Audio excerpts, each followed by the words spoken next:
తాకట్లో ఉన్న బంగారాన్ని విడిపించి ఆ రోజున మార్కెట్ ధర కట్టి మిగిలిన డబ్బును మీకు అందిస్తుంది కొమ్మూరి గోల్డ్.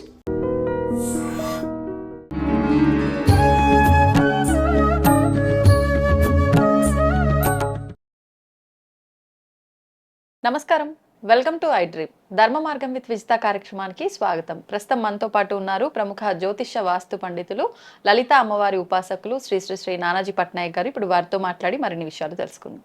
నమస్కారం అండి. శ్రీమాత్రే నమః. ఈ మధ్య కాలంలో అంటే ఇది ఎప్పటి నుంచో ఉన్న విధానమే, ఉప్పు దీపం పెడితే లక్ష్మి అనుగ్రహం ఉంటుంది అని. కానీ ఈ మధ్య కాలంలో సోషల్ మీడియాలో నేను ఒకరి ఇంట్లో ప్రతి శుక్రవారం మేము ఇలా ఉప్పు దీపం పెడతాము అని చెప్పి, దానివల్ల మాకు చాలా మంచిగా అనిపిస్తుంది, గత కొన్ని సంవత్సరాలుగా పెడుతున్నాము అని చెప్పడం నేను విన్నాను. నిజంగా ఈ ఉప్పు దీపం పెడితే లక్ష్మి అనుగ్రహం ఉంటుందా? దాని గురించి ఫస్ట్ ఆఫ్ ఆల్ ఏంటంటే కేవలం దీపం పెట్టడం వల్ల కాదు, దానికి లలితా సహస్రనామాల్లో ఉండేటువంటి ఒక నామాన్ని కూడా జపం చేయాలి. అయితే ఉప్పు దీపం పెట్టేటువంటి ప్రక్రియ ఎలాగా అంటే, 2 దీపం కుందులు తీసుకొని దాని కిందని షట్చక్రాకారంలో కానీ లేకపోతే ఒక పద్మం బొమ్మ వేసి కానీ మీరు చక్కగా వేసి దాని మీద ఈ దీపం కుందిని పెట్టి దానిలో మొత్తం ఉప్పు దీపం కుందు పెట్టి ఇంకొక దీపంలో నూనె వేసి వెలిగిస్తారు. ఉప్పు దానిపైన ప్రమిద పైన మళ్ళీ నూనె వేసిన ప్రమిద, ఇంకో ప్రమిద వేసి వెలిగించాలి. ఇది మీరు పూజ గదిలో అయినా పెట్టచ్చు, ఆగ్నేయంలో పెట్టినా మంచిదే. ఈ దీపాన్ని వెలిగించి అది ఆరిపోకుండా చూసుకోవాలి రెగ్యులర్గా. అంటే వీళ్ళకి ఇప్పుడు స్త్రీ పెట్టింది అనుకోండి, ఒక 21 days పెట్టుకోవాలి. ఒక పురుషుడు అయితే 41 days పెట్టచ్చు. అఖండంగా అన్ని రోజులు ఉండాలి. ఇంకా ఉండాలి మరి. ఉంటూ మీరు రెగ్యులర్గా లలితా సహస్రనామాల్లో ఉండే నామాన్ని ఓం సంపత్కరీ సమారూఢ సింధుర ప్రజసేవితాయ నమః మంత్రం చేసుకుంటూ ఉండాలి. ఎందుకు ఇది ఎలా పనిచేస్తుంది ఏమిటి అంటే, ఉప్పుకి ఉండేటువంటి లక్షణం ఏంటంటే, ఉప్పుకి చంద్రుడికి సంబంధం ఉంటుంది. చంద్రుడు లవణానికి చంద్రుడు కారకుడు. చంద్రమా మనసో జాత, మనసుకి సంబంధం ఉంటుంది. అగ్నికి ధనానికి సంబంధం ఉంటుంది. అగ్నిని ఆకర్షించేటువంటి ఒక తాంత్రిక విధానం చెప్పాలంటే ఇది. సో ఎప్పుడైతే మీరు అది చేస్తూ అమ్మవారి నామాన్ని చదువుతూ, అప్పుడు ఏమవుతుందంటే, మనం పూర్వజన్మలో చేసిన కొన్ని కర్మలు దగ్ధం అవుతాయి. కర్మకారకుడు శని. నువ్వుల నూనెతో దీపం వెలిగిస్తాం. నువ్వులకి నూనెకి శనికి సంబంధం ఉంటుంది. ఎప్పుడైతే అగ్ని భాగంలో అంటే ఆగ్నేయంలో మనం ఎప్పుడైతే దీపాన్ని పెడతామో 24/7 లాగా, అది అగ్ని భాగం ఎప్పుడైతే మీకు యాక్టివ్ అయిందో, కామన్గా కూడా ఏంటంటే వాస్తులో ఆగ్నేయ దోషం ఉంటే ఇంట్లో స్త్రీకి హెల్త్ ఇష్యూస్ రావడము, ఫైనాన్షియల్గా ఇబ్బంది పడడం జరుగుతూ ఉంటాయి. సో మీరు ఏం చేస్తున్నారు, ఇక్కడ ఆగ్నేయ దిశని యాక్టివ్ చేస్తున్నారు. దాంతోపాటు ఫైనాన్షియల్ గ్రోత్కి మంత్రం చదువుతున్నారు. ఇవి చేస్తూ ఇంట్లో రోజు అంటే అమ్మవారి ఆరాధన చేసినప్పుడు ఖచ్చితంగా శివుని ఆరాధన కూడా చేయాలి. బిల్వపత్రము తీసుకొని శివుని లింగం మీద పెట్టి, రుద్రం వస్తే రుద్రము, లేకపోతే నమశివాయ అనే మంత్రంతో అభిషేకం కనుక చేసినట్లయితే వీళ్ళ జన్మజాతకంలో 2nd house అంటారు, అంటే ధనస్థానానికి సంబంధించిన 2వ భావం డియాక్టివ్ అయిపోయినా సరిగ్గా లేకపోయినా అది కొంచెం సెట్ అవ్వడం జరుగుతుంది. గుర్తుపెట్టుకోండి. అయితే మరి కొంతమందికి ఎలా ఉంటుందంటే, 2వ భావాధిపతి పాడవడము అట్లా ఉన్నప్పుడు ఏ గ్రహాల చేత పాడైందో చూసుకొని ఆ గ్రహాలకు సంబంధించినటువంటి దానం ఇస్తూ ఉండాలి. ఇస్తూ కొంతమందికి ఎలా ఉంటుందంటే, ధనం రాకపోవడం పక్కన పెడితే వాళ్ళకి అప్పులు బాధలు కూడా ఎక్కువగా ఉంటాయి. అప్పుడు లలితా సహస్రనామాల్లో ఓం అపర్ణాయై నమః అనే మంత్రం చేస్తూ ఉన్నట్లయితే మంచి ఫలితాలు వస్తాయి. దీంతో పాటు ఇంకా ఎక్కువగా ఇబ్బంది దోషం ఉంది అన్నప్పుడు ఇంట్లోనే చేస్తూ గోశాలలో కూర్చొని గోవులకు కాస్త మనకి గోంగూర తినిపించడం, ఇవి చేస్తూ చేయాలి. అయితే ఇక్కడ ఏంటంటే గోంగూర ఇక్కడ ఏంటంటే మీరు నమ్మకం చాలా ప్రధానం. మీరు నమ్మి చేయాలి. నమ్మకం లేకుండా సరే ఏదో చెప్పారులే, వస్తుందో రాదో చూద్దాంలే, ఇది చేసి చూద్దాం, ఇది అవ్వకపోతే ఇంకోటి చేద్దామని ఉండకూడదు. ఆప్షన్స్ అనేవి మనకి దేవతా సంబంధించిన వాటిలో ఆప్షన్స్ ఏమి ఉండవు. ఇంకా నమ్మకంగా చేయడమే.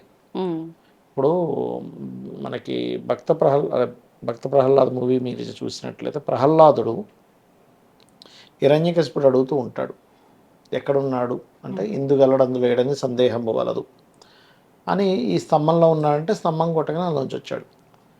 ఆయన మరి స్తంభంలో ఉన్నాడా లేడా అంటే, ఆయన నమ్మకంలో ప్రతి దగ్గర ఉన్నాడు.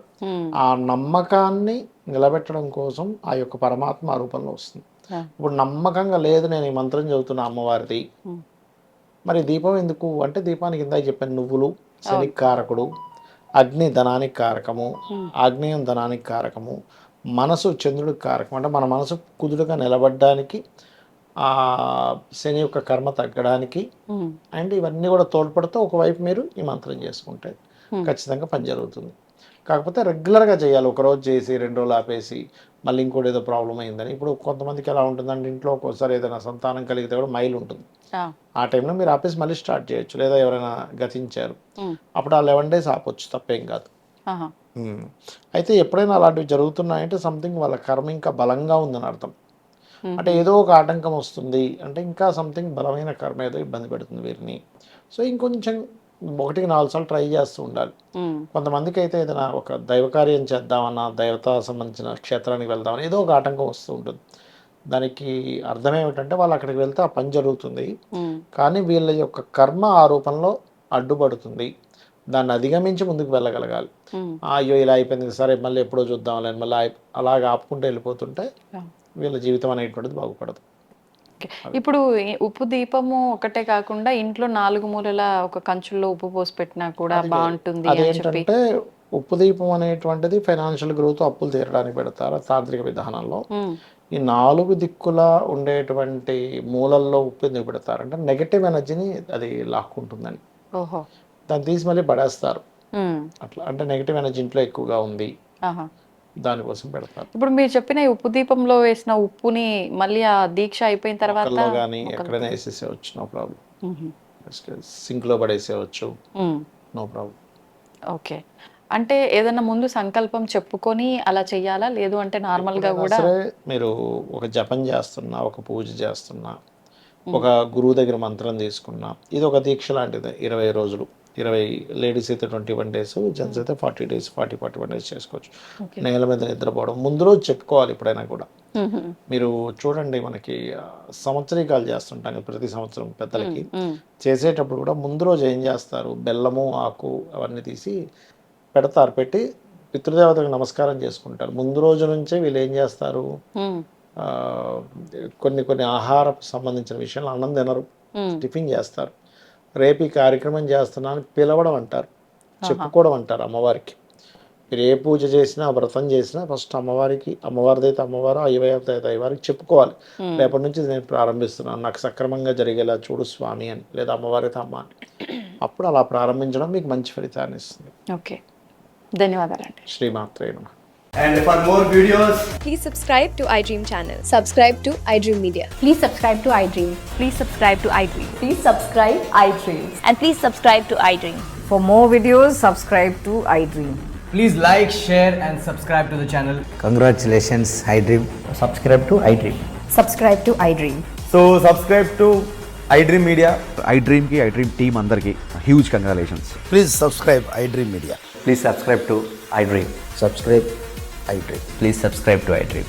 iDream అంటే నా కళల ఛానల్ సబ్స్క్రైబ్ చేసుకున్న నోరు తిరుగుతలేదు, మీరైతే గంట గుర్తు కొట్టండి. For more such videos, please subscribe to iDream.